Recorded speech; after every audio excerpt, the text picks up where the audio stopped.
In 1 Corinhians, beginning with verse 23, we read these words. These are the words of the Apostle Paul. And he writes, "For I received from the Lord what I also passed on to you. The Lord Jesus, on the night he was betrayed, took bread, and when he had given thanks, he broke it and said, 'This is my body, which is for you. Do this in remembrance of me.'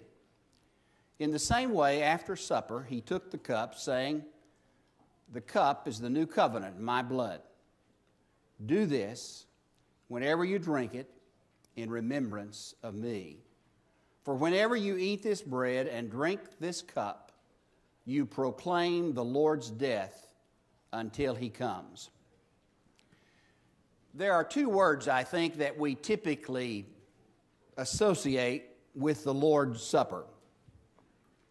One of these words is actually written on the table. Now, you can't see it because of the tablecloth, but I want to show you that it is here. It is the word right in the middle of the table, which is the word remembrance, or remember. Do this in remembrance of me. So the first word that we probably ought to think about when we take the Lord's Supper is the word remember. That on that night, before Jesus died the next day on the cross, as they were gathered at the table, he and his disciples, that when Jesus came to the table that evening, that he broke the bread, and he said as he passed it, "This is my body broken for you." And we remember that when he passed the cup, he said, "This is my blood shed for you." And then he said, "Every time you eat this bread, and every time you drink this cup, remember."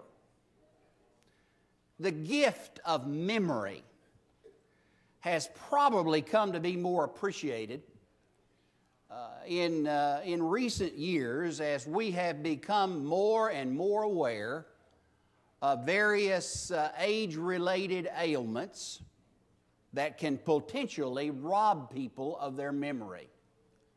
Nancy Reagan said about her husband, our former President Ronald Reagan, "Ronnie and I have so many wonderful memories, but he can't recall any of them now."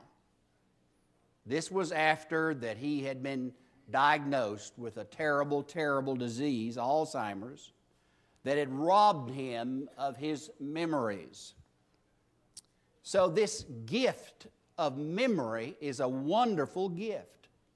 And it is something that we need to be very grateful for, particularly as we come to the Lord's table, to remember Jesus and remember what he has done for us.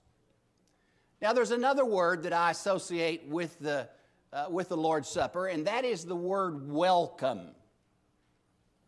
Now, this word's not written on the table, but really it doesn't even need to be, because the table itself is a symbol of welcome. The word welcome means it is well that you have come. It is well that all of you have come today to worship God together. It is well that all of you have come to the Lord's table. We place signs in our homes, in and around our homes, to say to our guests, we are glad that you are in our home.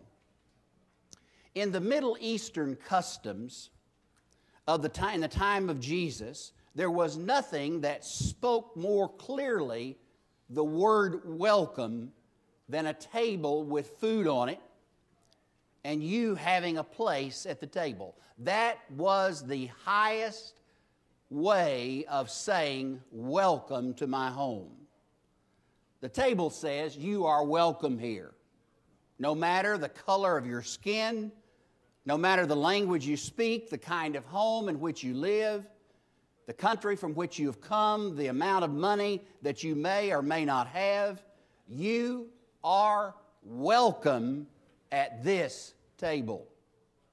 Now, people like us have not always understood that we're welcome at God's table.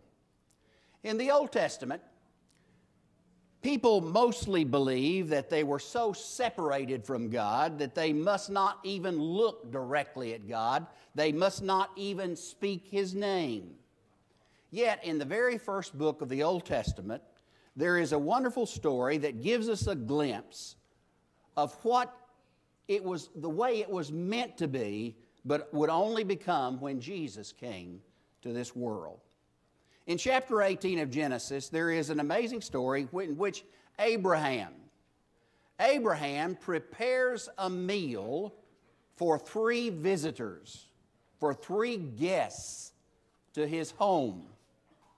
And Bible scholars are agreed that in some way that we certainly sometimes have trouble understanding, but still agree that among those guests was God Himself. That God did that which was unthinkable. He sat down at Abraham's table. Now, it's not until Jesus comes that the unthinkable becomes normal. Do you remember the criticism that was leveled at Jesus by the scribes and the Pharisees? They said, He eats with sinners. He sits down at the sinner's table. On that night of the Lord's Supper, sinners like Peter and James and John and even Judas sat down at the table of Jesus. Isn't it amazing that Jesus knew exactly what Judas was up to, and still he was invited to the table? Judas was not told to leave the table. He left of his own accord, out of his own shame. This morning, sinners like you and sinners like me are invited to the Lord's table. Even though Jesus knows us very well. He knows our weaknesses. He knows our mistakes. He knows our sin. And still He loves us and invites us to His table. Now later, the Apostle Paul will introduce the teaching that we should not come to this table. We should not eat this bread nor drink this cup in an unworthy manner. But Paul is not saying that sinners cannot come to this table. Paul means that if you know in your heart of hearts that you do not love Jesus and you have no intention of loving Him and serving Him, then you should not come to this table. But if you do love Him, and you do want to serve Him, and you do want to love Him more and serve Him more, you are welcome at this table.